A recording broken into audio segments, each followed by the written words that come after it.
Thank you, and welcome to the Patriots 300 Level Podcast. My name is Eric, and I am once again joined by my co-host Kevin. Welcome back for our 42nd episode this week, where we'll be recapping last Monday's game versus the Chicago Bears, previewing this upcoming Sunday's game versus the New York Jets, and discussing news around the NFL. As a reminder, you can follow us on Twitter and Instagram at Pats 300 Level Pod for up-to-the-minute updates and commentary on news of the day, as well as at our website at pats300levelpod.com. So, Kevin, pretty disappointing weekend in sports, especially for me. Padres lost Friday, Saturday, Sunday, and got eliminated from the NLCS. And then Monday was the killer of the Patriots getting absolutely killed by the Chicago Bears, losing 33-14. In a game that we were not expecting anything close to that. We might have been both expecting a blowout, but for the other team. What was your overall thoughts on that frustrating game? I could definitely say, like we had said, it's not something either of us expected, and really anyone expected. Everyone really thought this was going to be a blow, or at least a pretty safe win. The Bears aren't really a good football team, and they haven't played that well this year. Their offense hasn't really done much, and we didn't think this was going to be like that. So, definitely a kind of a shocking loss. One thing to give a little caveat, where the Patriots usually have one of these losses every year, where it comes out of left field, something you're not expected. Every team has one too, so it's not like it's just the Patriots. Every team has a loss that you're not expecting. So that's why it's stupid to do one of those schedule checks and say win, loss, because you can't predict it. You can have a general idea of a record. Yeah. But to go individually at the game level, it's just there's too many unknowns. There's too much parity in the league anyway. So again, it's not completely. I think it's more of a blip and kind of an outlier than what I think you would see for the rest of the season, because I think the team isn't this bad. And there's a few things that we are going to discuss today that are a little concerning with the team in the offense, but I don't think it's something where this is how the team is. Yeah, no, definitely. And like you said, like every team has that random loss. Last year, the Bills, for instance, this just comes to the top of my head. Mm-hmm. They lost to the worst place Jaguars 9-6 in a game that you never expect.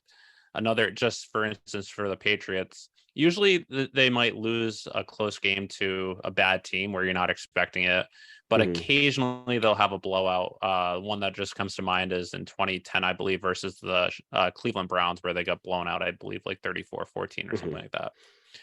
So it's not that usual we see a blowout to a bad team, but it has happened in the past. Yep.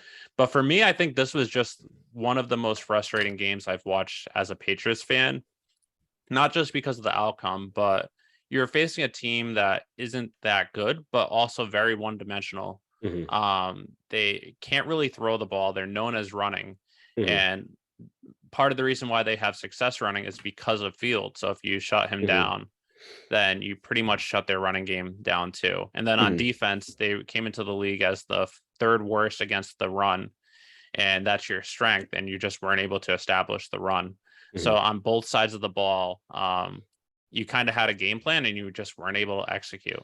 So I think that for me, it was a frustrating part. And the thing is, it was close at halftime. They were down 3, I believe.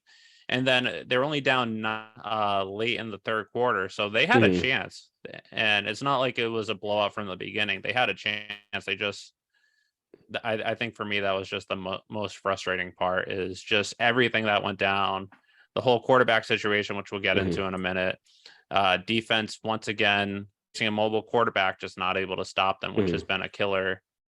Pretty much that's been their kryptonite the last decade plus, facing mobile quarterbacks, especially the last couple of years that we've seen. So that's something they'll have to correct if they want to have success going forward. Yep. Yeah, and then kind of going into the quarterback situation first, I think it's something everyone's interested in. Everyone, every podcast, every sports show, anyone's writing an article. This is the first thing they're talking about, like the quarterback controversy, what was going on in the game.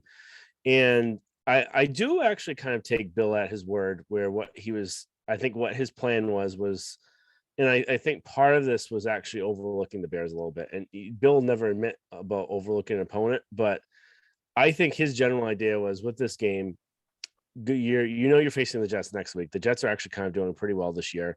You don't want to let Mac have his first start against them if he hasn't had his feet wet. You don't know how his ankle's going to respond in a in-game moment. So uh, get his feet wet, put Zappy in for a little bit, and then maybe put Mac back in, see how his ankle holds up after a little bit, and then go from there. And I think what kind of happened was some stuff that Bill wasn't really expecting. Number one, Zappy led the 2 touchdown drives. I don't think anything that he did was anything spectacular, especially there's that Myers catch, which I could have thrown the ball to Myers then. He was that wide open. It was an incredible catch by Myers, but an awful throw by Zappy. So it wasn't anything great that Zappy did. So, but having him score 2 touchdowns in a row, how can you take him out right after then? So I think his plan kind of got away from what he was actually thinking. So I could see the value of what he thought, but again, it all completely fell on his face there. And then the other thing though too, being at the game, something I'm very upset with and kind of embarrassed as a Patriots fan is Patriots fans are better than this. These aren't supposed to be the Red Sox pink hat fans where they don't know what's going on. They're clueless and they're just trying to follow through with everything. Zappy's not the future right now. Mac Jones had one of the best statistical seasons for a rookie last year, and you're just throwing him out there like he's a piece of garbage. And it's not like Mac has sucked that bad. He's been put in a bad position to succeed this year, and he's given this team everything. And for everyone to be chanting for Zappy and hoping for him, what do you expect is going to happen? How many times are going to hit lightning in the bottle where you're going to be getting a mid to low round pick and then going to be the next Tom Brady? Odds are it's not going to happen, especially from what we saw with Bailey this game and even the previous games. He had 4 passes that were deflected. He really kind of lost it at the end of the game where he kind of lost control of everything and did not look like he was playing that well. And who knows, maybe he might be good at the end of the day, but there's nothing that has shown you specifically other than just the box score of how many points the team has gotten. And like we had going over the last two podcasts or 3 podcasts, you can't just look at the score. You have to look at how he played and how everything was. And sure, he was doing better and better each week, but they weren't asking him to do much. That's what I was just going to say is you have to look at what the plays that he was given and what they were asking him to do. Yeah. And it was just completely different. There's one thing we don't usually link out to any articles, but maybe we might put it in the show description. But Kyrie Thompson's article on WEI, which I would usually never try and to promote WEI, but I actually kind of really like Kyrie. So me too. He had a good breakdown, just showing what the difference was, what they're asking between the 2 quarterbacks, between Mac versus Bailey. And one of the big things that was a big kind of stat was just the amount of extra protection that they bring in for Zappy versus Mac. That's a huge difference. Number one, there's less pressure that you're going to have to deal with. Number 2, there's less reads that you actually have to make. So you're really constricted to 2, maybe 3 reads that you have to make versus Mac. They're asking a lot more. If you got to make 4 or 5 progressions, and maybe that's why Zappy looks quicker on his progressions, but he's not being asked to do the same thing. So we're going to talk a little bit about maybe even longer, but I'm going to let you get some words in because I've been going on for a few minutes here. So that way I don't steal the whole show. No, so I think I understand what you're saying. And I do take Bill at his word that was the plan. I don't know if it was necessarily after 3 series he was going to switch, but I think the interception was just another awful decision for Mac, which this is the thing I don't get is last year he didn't have those throws, which if he was a rookie, you'd understand him having those occasional what the hell was that plays. And he really didn't have those last year, but he's had 5, 6 this year already in 4 games. I know it. I think it just seems like he's pressing where he feels the pressure or he just feels uncomfortable and he's trying more than he should. But I think Bill's plan was to play both of them. But the thing that just I don't understand about that is just dating back to 2001, where when Drew Bledsoe was healthy, leading up to the Rams game. He split reps equally between Brady and Bledsoe to see how they did in the game.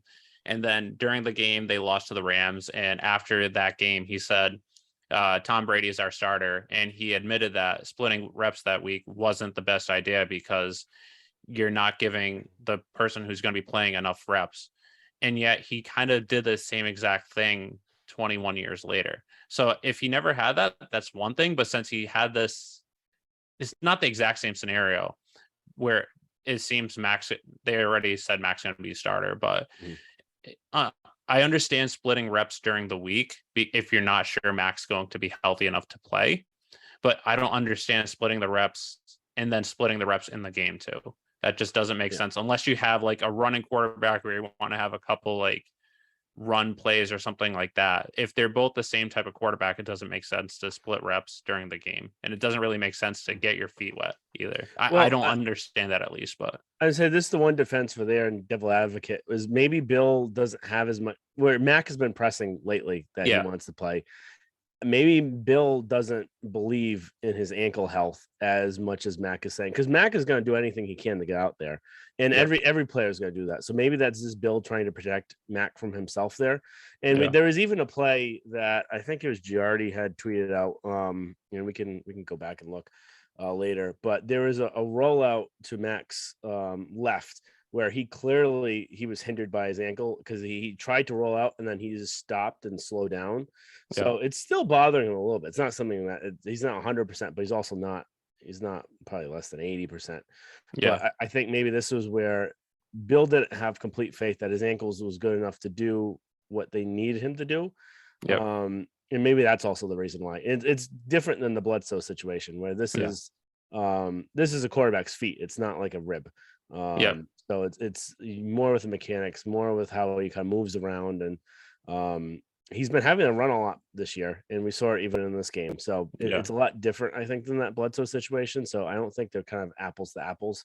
They're a little bit different in that. I agree. It's a different scenario, but it's still the same thing of splitting reps to see who's going to be playing and whatnot. I know that he said that, or not publicly, but internally, Max the quarterback, but still it's the same thing where you're not getting as much reps as you need to. All right. And then I think just one other thing with Bailey is he did have a couple deep throws, but most of his throws were just screens to Stevenson too, which they're not asking, like we said the past few episodes, they're not asking him to do much. And I think with Mac, you'll see that as long as he doesn't make those stupid mistakes, if he just goes back to what he was last year, you'll see that Mac can do a lot more than what Bailey can do, at least at this present moment. Who knows how they develop and whatnot, but and I think just the other thing with this is, I don't know if you have it later on in the notes, but just the coaching staff, but just they need to dial back the game plans for Mac. They need to go back to what was working well with him. Play action and having the runs off play action, run the ball, be under center. And there's way too much that was shotgun, way too much that's predictable with Mac. And they're just doing disservice to Mac. And I get Matt's not, it's only his the 7th game that he's being an offensive coordinator, and it takes a little bit of time. And again, for the Tom Currans out there, what else would you have wanted out there? They're not getting Bill O'Brien. So if they had the other Nick Caley as the offensive coordinator, he'd be going through the same growing pains as well. It's not like he's going to be 100%. And even with McDaniels when he came in the first time, it's not like every single time he was perfect. So the one last thing, and then we need to move on. But just regarding the under center, I think that's something that they have to go back to, because a quarterback being under center, it allows the offense to do a little more, unless the offensive line just isn't holding up. But also it helps the run game too. But one thing Matt Chatham actually said before the game was he was wondering how much Mac was going to be under center versus in the shotgun, because under center, having to drop back, especially in play action, that puts more stress on the ankle. So he was thinking they might put him more in shotgun. So that's just one thing, at least in this game, but we've also seen throughout the season, Mac was in shotgun a lot more than Bailey. Okay. Yeah, that's a fair point. I think just switching on to, we talked a lot about quarterback, but I think quarterback wasn't the main talking point, at least what should be the main talking point from this game. which it really was the horrendous display from a defense that has actually performed very well this year, except for the Baltimore game. Yep. Yeah, I completely agree. This had a lot of feel to kind of those Bills games at the end of the year last year, where they could not stop them when they Yeah. wanted to. At the Bills beginning game of and the then game, also Baltimore earlier too. yep. At the beginning, they had some stops. Again, there was a pretty close game for the first half, but after the first half, it just really got away from, and it was just a dreadful display. And the one thing that I don't get, I get why they started out with zone with Fields, Yeah. where he's a mobile quarterback. If you're playing zone, then you keep your eyes on the quarterback the whole time in case he starts to run. The problem though with that is he kept beating the zones when they were out there. And then the other problem is that if you're expecting him not to be good enough, why not play man to man, have a spy, and Yep. then have that one person responsible for Fields? And that way, your best trait right now is your man to man matchup. So that would have been the best scenario, especially when they started getting beat. So Yeah. I could say starting off, and then they didn't make any adjustments is the big thing. Yeah. Where that would be the adjustment you would want to make. You would want to add a spy. They added a spy at the end, but it was way too late. And they needed to switch to man to man. The zone was not working with Fields. He just kept beating the zone the entire time. And then they had no spy, and the linebacker core isn't good enough right now. And we'll get into that later on, but just that's showing up as a big hole where it's something we had thought at the beginning might not be a problem, and we were Yeah. completely wrong. So No, I agree. The linebacker group has just been awful. And if you look at the snap counts, other than Juwan Bentley and then Tavai was on the field 60+% of the snaps, but McMillan and Mac Wilson were on the field, I believe, less than 10% of snaps. But that's something with this, at least since Steve Belichick and Mayo took over on defense, where there's been a lot of boomer bust on defense. You've seen a lot more shutouts or holding opponents under 10 points with a very good game plan, but you've also seen a lot more blowouts too, where they're not able to make those adjustments, where you see something happening and then they just either they don't make adjustments or they don't have the players in position to be able to execute the game plan.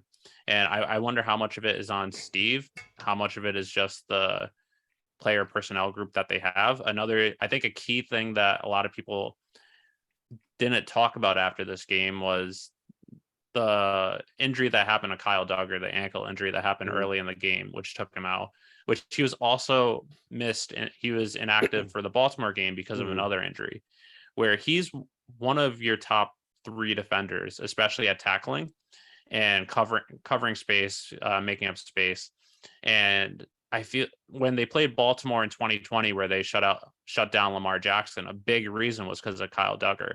And I wonder if he was able to play the whole game, if the Baltimore game this year, as well as this game versus the Bears, would have been a completely different story, because I know it's only one player, but his skill set really would suit well versus these mobile type quarterbacks, either yeah, playing spy or just being able, if the quarterback does run, depending on where he is on the field, he can make up the ground to tackle him before he gets a huge gain.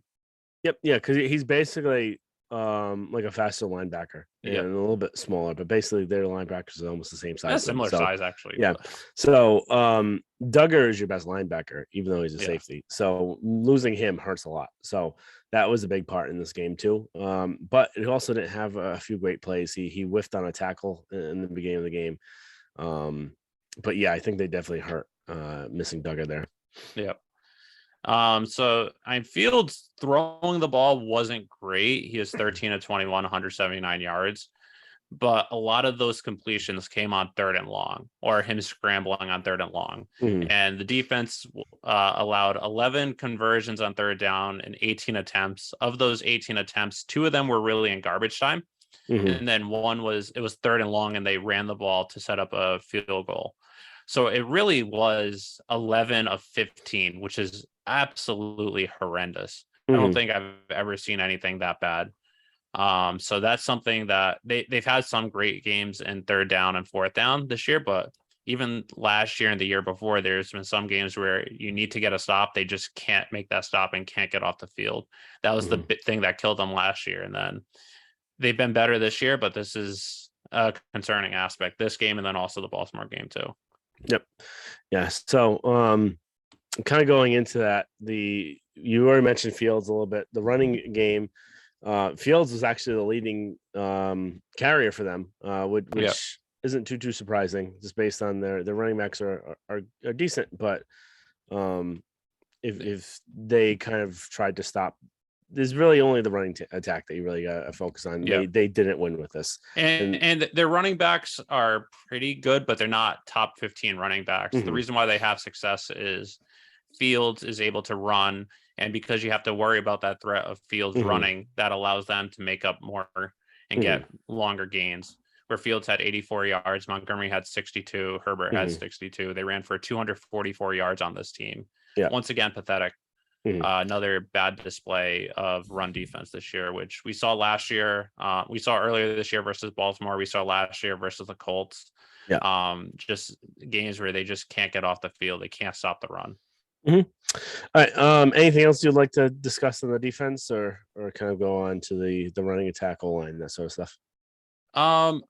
It doesn't really fit into the defense, but one thing I want to just mention before I forget is the Bears coach had a pretty good game plan versus the Patriots. And one thing to keep in mind is he was the Colts defensive coordinator last year, which shut down the Patriots offense. But he was also part of the scheme of how, even though he was on the defensive side of the ball, he's still in the coaches meetings and probably saw how the Colts tried to attack the Patriots. And they even though quarterback, completely different skill set from Justin Fields versus Carson Wentz, still seeing the weakness in the Patriots and how to exploit them. And he just did a really good job on both sides of the ball this game.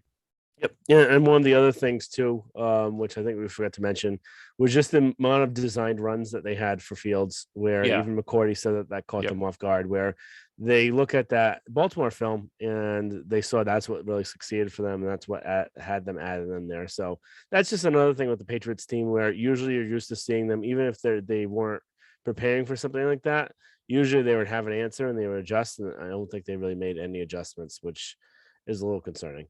Yeah. And then just the one thing, your biggest opponent or toughest opponent this year is going to be the Buffalo Bills. And how did the Bills beat you last year? Josh Allen escaping the pocket, scrambling. And because of that, you can't do a full pass rush. And that gives him to find receivers open. And he's gotten good enough that if someone's open, he's going to find them. So that's something they really have to, I know you have to take each opponent. You can't overlook opponents, but that's something that when they face the Bills, they have to completely correct, or else they're going to be in trouble. Yep. Yeah, I completely agree. Moving on, Patriots running attack. They didn't really have much at all. Yeah. Stevenson, 3.5 yards per game on 11 per carry on 11 carries. Harris only 3 carries, 8 yards, coming off of that hamstring injury. And then the offensive line was, I think, pretty horrendous, really, for the most part. Trent Brown leading that with 4 penalties, and this is, I would say, not his worst game, because I think the Dolphins game was even worse. But this was close to that, just based on you can't have those penalties, especially when you're supposed to be one of the best linemen you have. So anything really to add to that, other than just the line wasn't good enough, the running attack wasn't good enough. The line wasn't good in both phases, passing and rushing, and they really needed to establish their run attack, especially considering how bad the Bears defense was against the run this year. They came in the third or fourth worst DVOA against the run, and the Patriots weren't able to execute. And even Stevenson, after the game, he seemed shocked, just in disbelief at how they weren't able to get things going. And that led to just bad field position, or just not able to pick up first downs, especially those first two drives. And because of that, they weren't really able to get into gear and get their offense going, because if you're passing on second and third and long, it's going to be tougher. Yep, 100% agree. And one little last tidbit, wrap this up before we get to 3 up, 3 down. Something that you and a few other people have noticed is just the Patriots not showing up in primetime lately, where this is something we're used to being a primetime game. This is something you knew the Patriots would win, they would do well at. I know you've started to do some research. You're going to write a Yeah. blog on this in a little bit, but what are your what have you seen so far in your initial kind of research on this? So I initially just got on this topic. I didn't even think of it, but Taylor Kynes on Twitter. If you don't follow him, I highly suggest it. He's a analyst. He covers the Patriots. He breaks down a lot of game plan. He also works for the NFL as well as Next Gen Stats. And he just tweeted out during the game, "When's the last time you've seen a Patriots team actually prepared during prime time?" And I know usually if you're playing on prime time, you're playing a good opponent. But historically, the Patriots, at least in appearance, they usually play well on prime time. Even if they lose, it's a close game. Mm-hmm. But we've seen last year versus the Bills, they got blown out during the playoffs. During the Colts, they lost pretty bad last year. They did beat the Bills last year, 14-10 in a primetime game, but it was also bad weather. So how much of it was kind of a crazy Mm-hmm. game.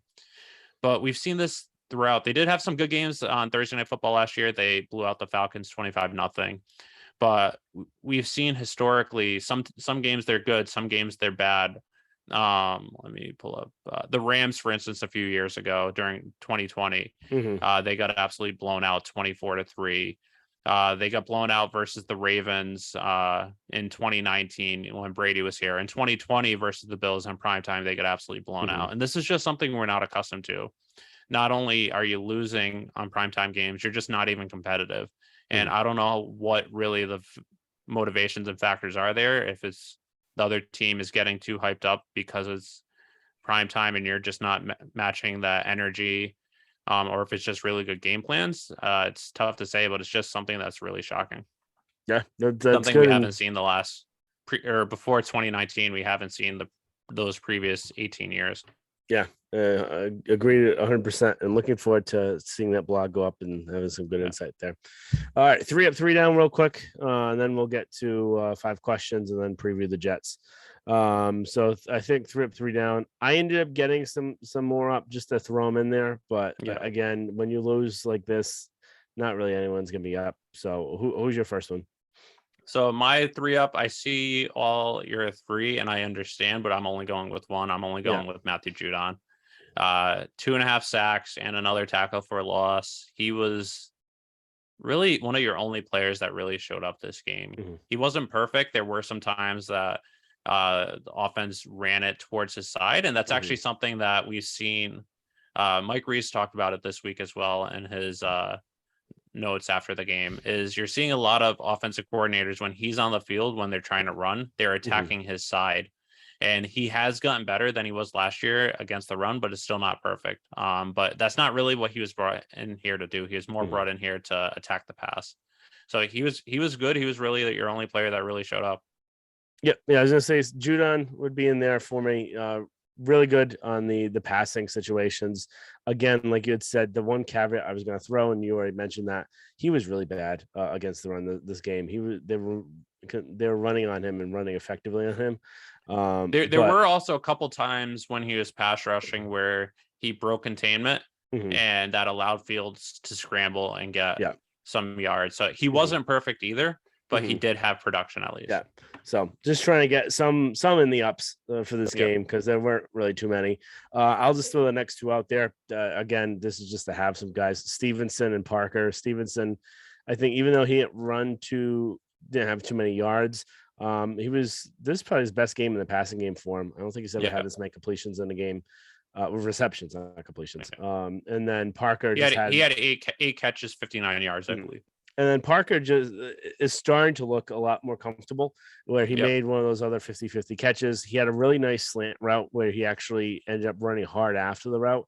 And then he had a nice outcut on the left-hand side of the field where it was a pretty nice throw and catch for that. So again, nothing really overly impressive for any of these 3, but just to throw them out there. 3 down. I think we have the exact same 3. So if you want to just and in the exact same order, I see. But number 1 is just the coaching staff, all 3 phases.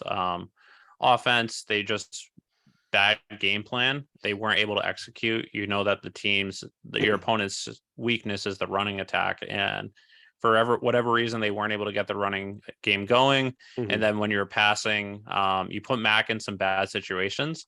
And then they did run a completely different game plan with Mac and Bailey, but I still don't understand the decision to pull Mac. If you're saying it's not for performance, to pull him, and that, especially considering how the crowd was giving into it and everything, that could definitely hurt a quarterback's confidence.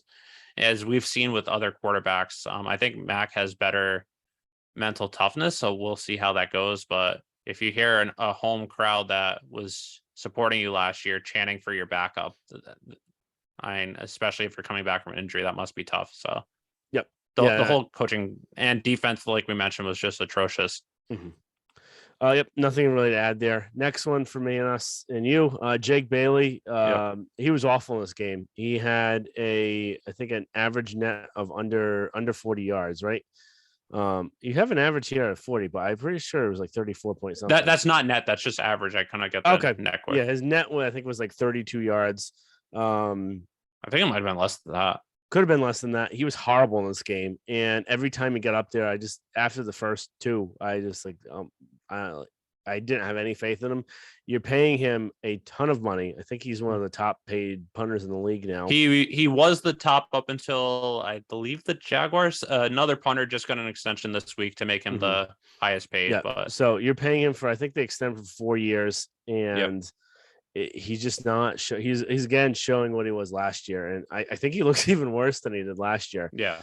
So I don't know what's going on with him.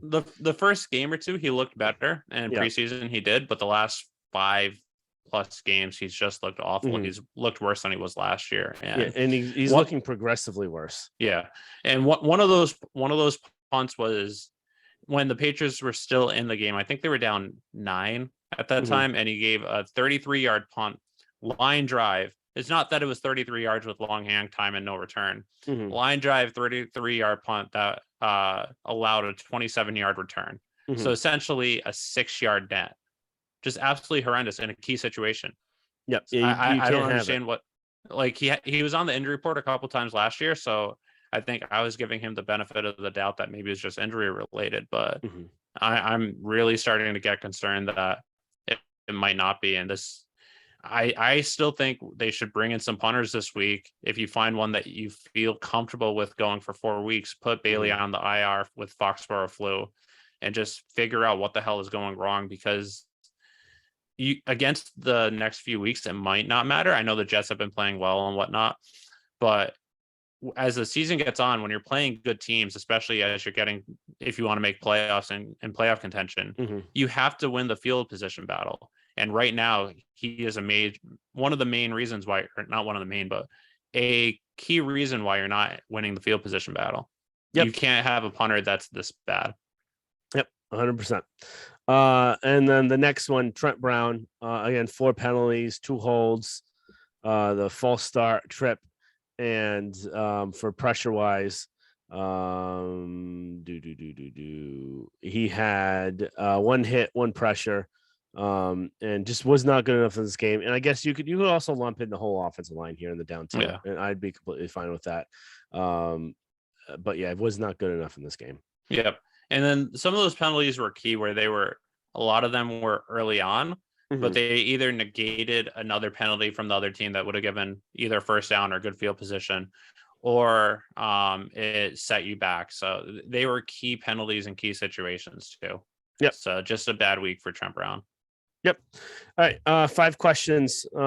First one: if Tim Tebow was used more like Taysom Hill, would he have had a more as productive career or more? I'll let you go first. I think it's a really good question. It's tough to say because we haven't really seen him as the tight end. I know that he tried out with the Jets last year after retiring, I believe 8 years earlier or something like that. But skill set wise, I think he might be a little shorter, but body build, speed, his throwing, I think you can at least say he'd be in the conversation, maybe even better. But it's just something that someone brought up Tebow, and it made me start thinking of that. And I was like, that's really a question. If I know he just kept saying, I'm a quarterback. He was resistant to the idea of being used as a fullback or a tight end. But if he was more open to that, I really wonder what his career would have been like. Yeah, I think if anything, at best, it would be Taysom Hill. If not, I think it might be worse because I don't think he throws as good as Taysom. I don't even think Taysom Hill throws that good, but I think Taysom Hill has a better arm or has a better arm. So I would say at best that, if not, maybe a little bit worse. But interesting question. Next question: if Bill was the head coach of the Bucks, what would their record be? So I originally wrote this down before this past game game versus the Chicago Bears. So, but looking at the Bucks are 3-4 right now, and so are the Patriots. Their losses are they lost by 2 to the Packers, they lost by 10 to the Chiefs, they lost by 2 to the Steelers, they lost by 18 to the Panthers. I'd say they're 6-1. I think they'd still probably lose to the Chiefs. I don't think against Kenny Pickett with Bill at head coach, they would have lost to the Steelers. I don't think they would have lost to the Panthers in any conversation.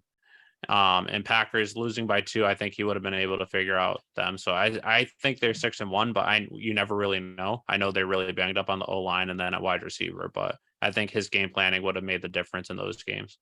Yeah, I would say at least 2 more wins. So I'll say 5-2. Okay. Next question: what grade would you give the Christian McCaffrey trade? For which team? For the 49ers. It's tough to say. So just looking at it holistically for everything, I'd say a D+ with some caveats. If he comes in and is a Christian McCaffrey of old and is completely worth it 100%.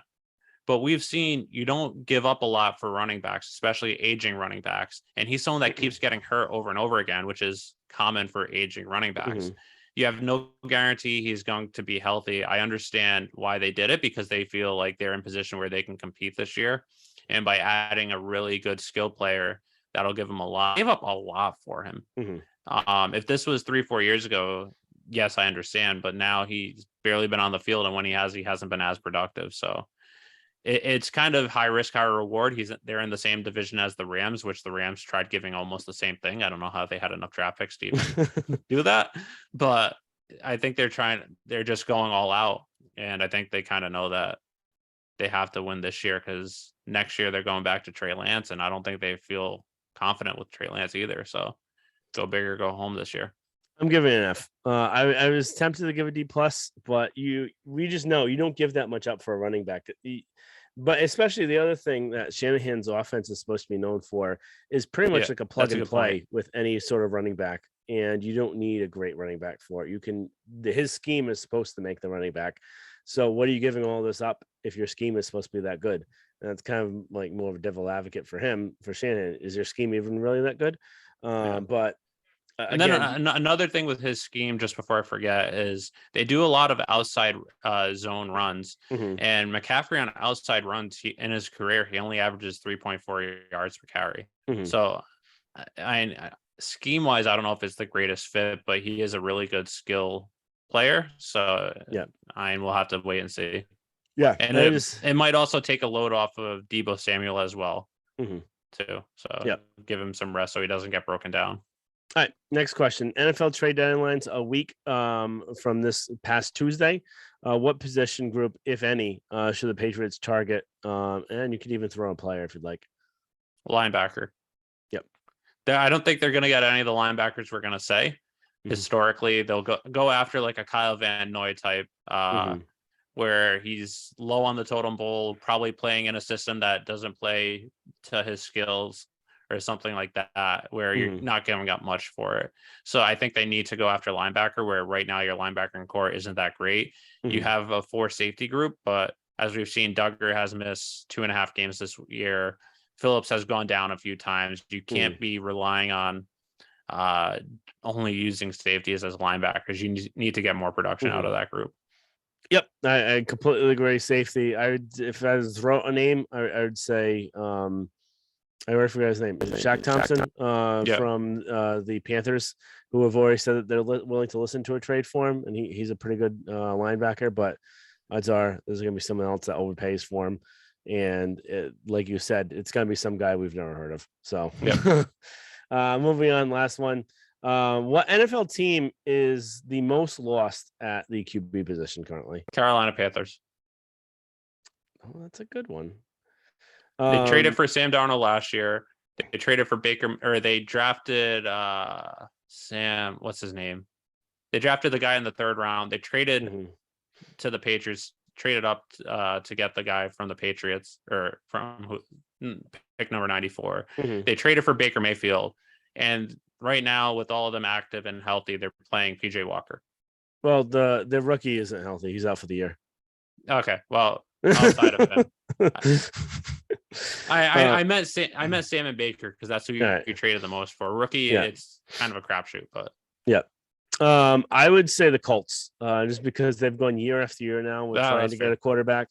There's a few good answers for this. So you could say the Colts, Panthers are a good one. The Broncos is another good one where they had been lost. They thought they had the answer, and it seemed I don't think Wilson's got anything. Yeah.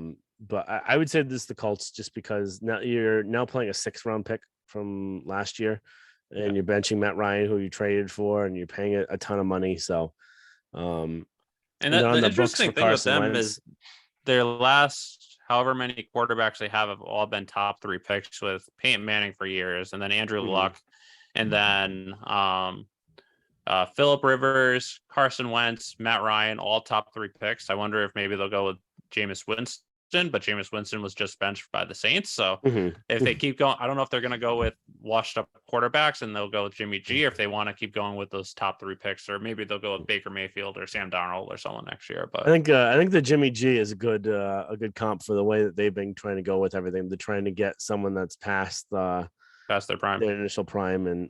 But that's the thing, is they could have gotten Jimmy this offseason, but they decided to go with Matt Ryan instead. I don't know if it's just the asking price for Jimmy was too high, or they thought Ryan was the best option, but they could have gone with Jimmy. They just thought Matt Ryan out of everyone was the best option, better than Baker Mayfield, which Mayfield's bench too, but it's kind of a crapshoot.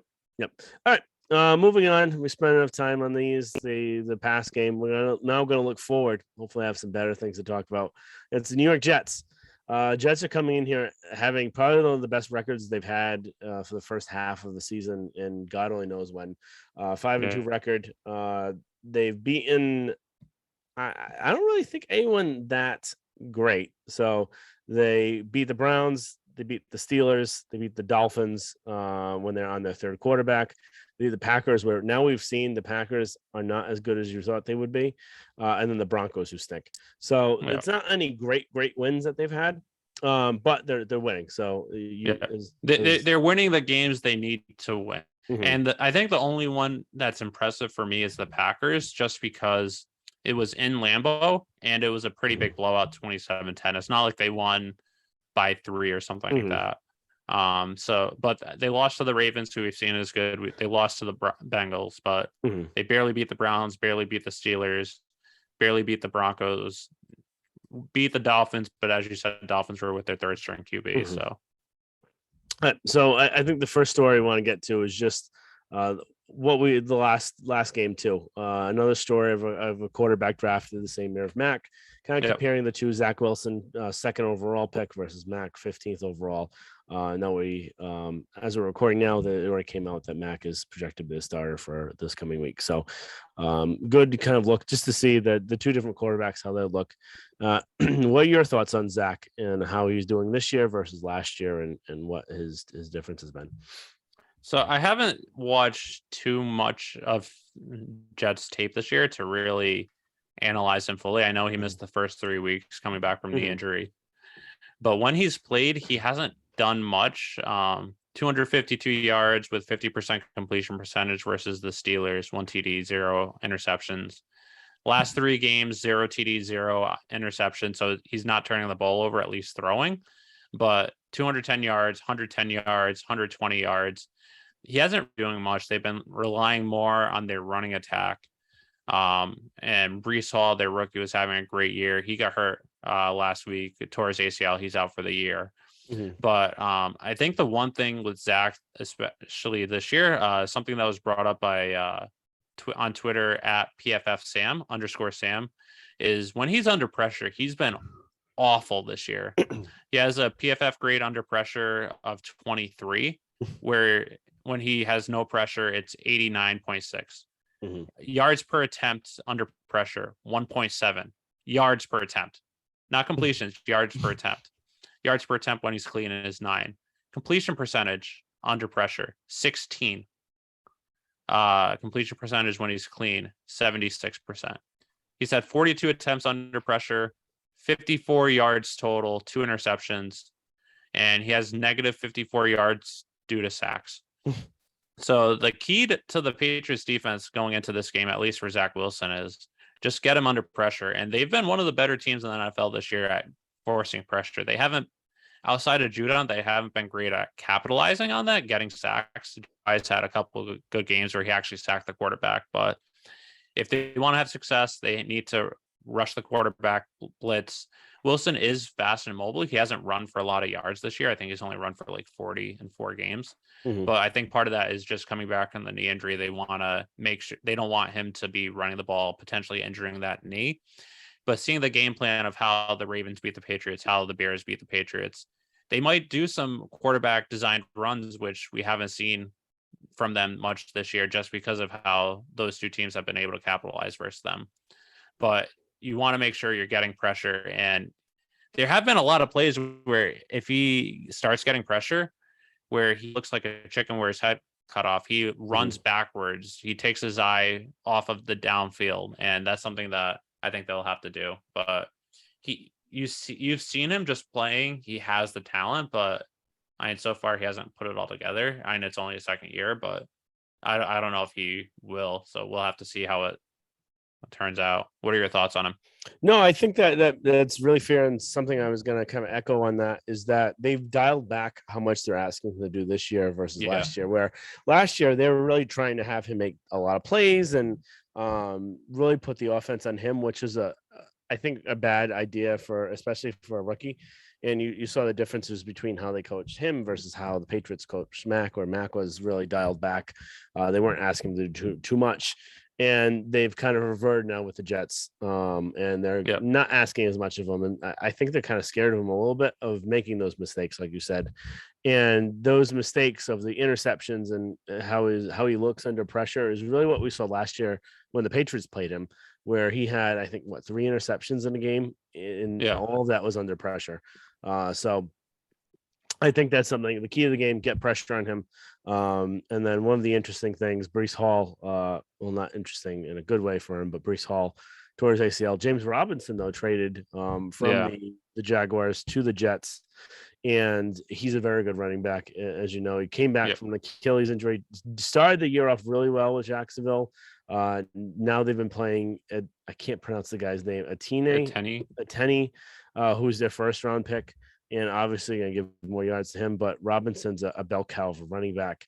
And I actually kind of hope this kind of restarts his production. This guy's selfishly, I have him on my fantasy team running the bench right now, though. But they do have Robinson, and Michael Carter is a pretty decent back too. Yeah. So I'm actually really big on James Robinson. I have been since his rookie year when I picked him off of waivers after the second or third week of the season, and he was a big reason why I was successful in fantasy.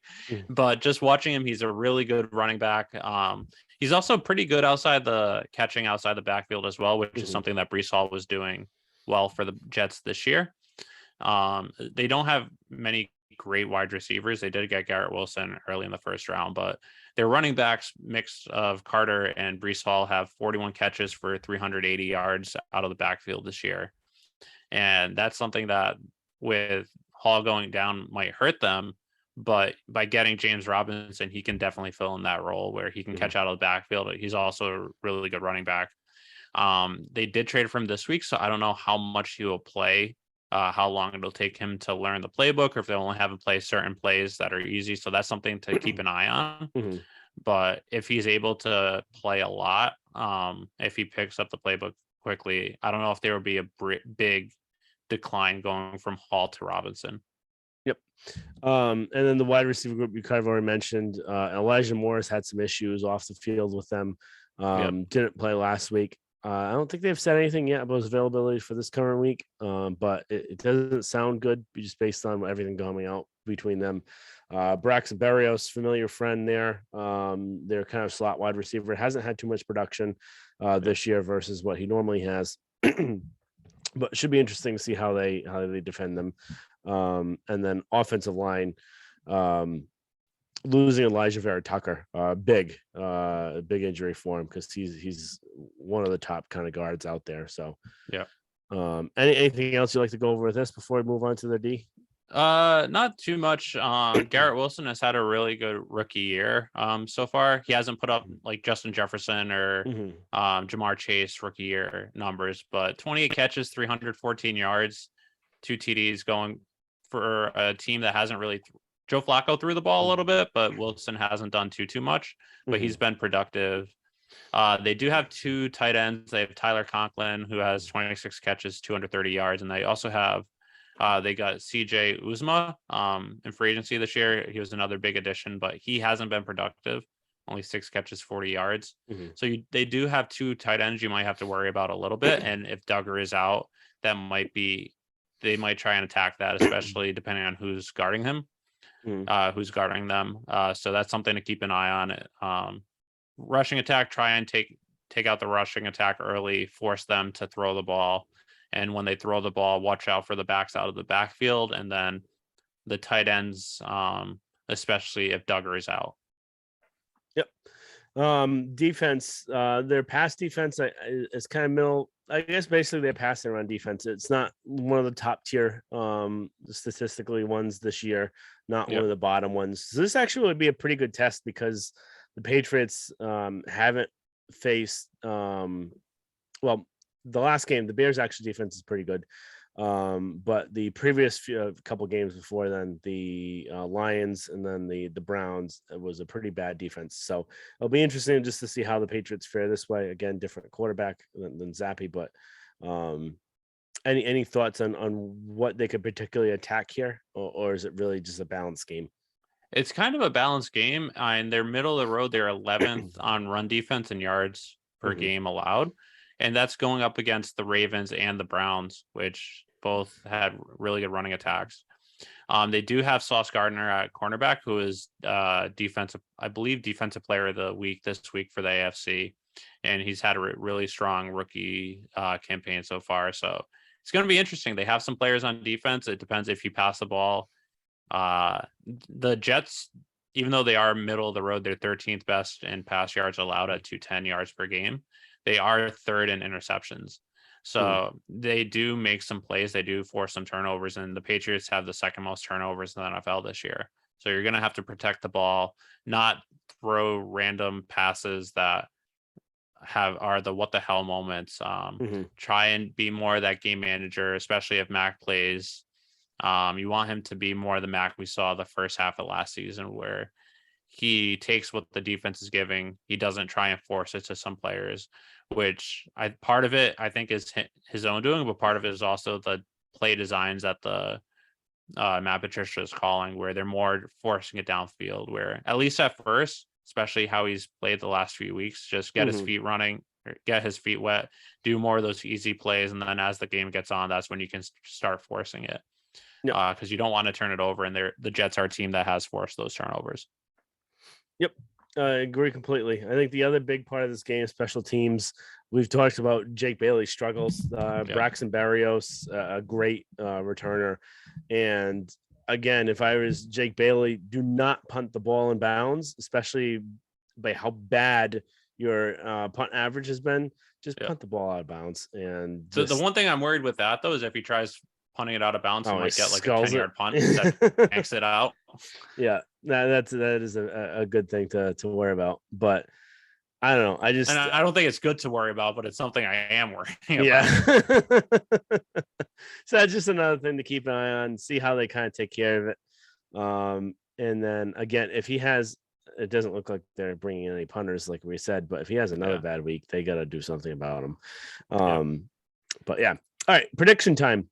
Patriots are favored in this game. I'm actually surprised about that. Yeah, I think it's 3.5 point. Last I saw it was 2.5. All right, let me pull up real quick while we kind of talk about what we think the predictions will be here. I think one of the things before even giving the predictions, this is not something we really mentioned yet. This is a really kind of a make or break game for the Patriots, and Yep.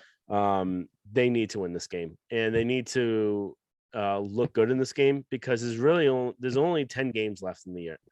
Yep. Two of them are the Bills. So if you're kind of thinking about how the Patriots have looked so far, how everything's going, right now, I'm not willing to say they're going to win any of those two Bills games. So that already brings you down to 8 games that you have. And you only have 3 wins this year. So you would have to win 8 of those games to have an 11-win season, which I said 11 and 11's 6? 11-6 at the beginning of the year.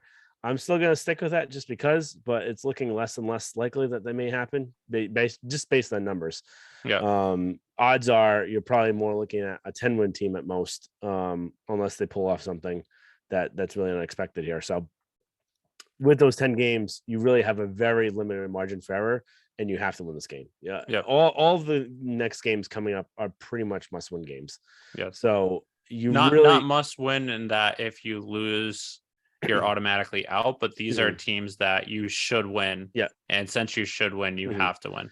Yep, exactly. Because there's by how middling the AFC is, 9 wins is probably going to get you there. But there's going to be a lot of last teams year it did too. Last year the Raiders went in at 9-8. I have a feeling there's going to be a lot of teams at 9 wins. So you got to worry about the tiebreakers. The Jets is not only a conference game, but a divisional game too. So you need to have that head to head. Let's say you and the Jets tie for it's first going to go head to head. So you need to beat your conference games. You need to beat your divisional games. So this is a really important game for the Patriots, a game they need to win. And especially you don't want to be 3-5 going into the rest of the year for this, especially when you still have 2 games against the Bills left. So what would your Bengals and Raiders and but some of those games don't look as hard as they did before. Raiders aren't looking that great, but they're going to turn it around. We know it. Bengals are going to turn around. We know it. They already started to. Bengals are 4-3 now. They started 1-3. Yeah, Cardinals are going to suck by the end. We always know that happens. The coach should probably be fired after this year. But 2.5 is the spread. Over under is 40.5. Yeah, so I'm actually a little surprised that it's that close, considering the Jets are 5-2, the Patriots are 3-4, and it's in New York. But I think since it is a make or break a game, Patriots are facing the Jets, who Bill hates.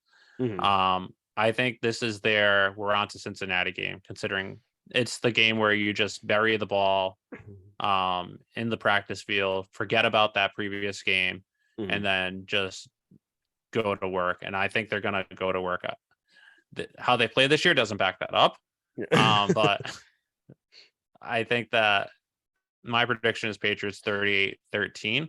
Part of it is just a gut feeling with stats and evidence not backing it up, and just previous Patriots, which this might not be a previous Patriots team, but that's what I'm going with, and I hope I'm right. All right, I'm going to go with Patriots here, 24-13. Just based on how the Jets have done defensively, how the Patriots have scored. I don't think it's going to be a heavily scoring game by them. I think Mac's still going to get his feet wet. I don't think he's going to be still 100%. His ankle may be 100% by then, but it's going to take time for him to get the rust off, get everything going right. So I think after this game, then he'll kind of have all the rust shaken off and we'll start doing well. But it's going to be a big factor on how Patricia calls plays, how Judge is in there, and are they going to get back to basics, or are they going to still have their head in the sand and try and just throw the ball downfield the whole game? So I'd like to think that they're going to have more of a mixed approach. So I'm going to say 24-13. I don't think Zach Wilson's going to do enough to win the game for him. Yep, I agree. All right. So that really wraps up this episode. Thanks everyone for joining, listening. Good to be back again this week after missing last week's episode. So look forward to talking to you guys next week. And then we'll heads up in a few weeks from now. We'll be having trying to get a guest on. If not, I may be doing this an episode solo coming up. So we'll see. But hopefully you guys have subscribed, rate, and review. Follow us on Instagram, Twitter at Pat's 300 Level Pod.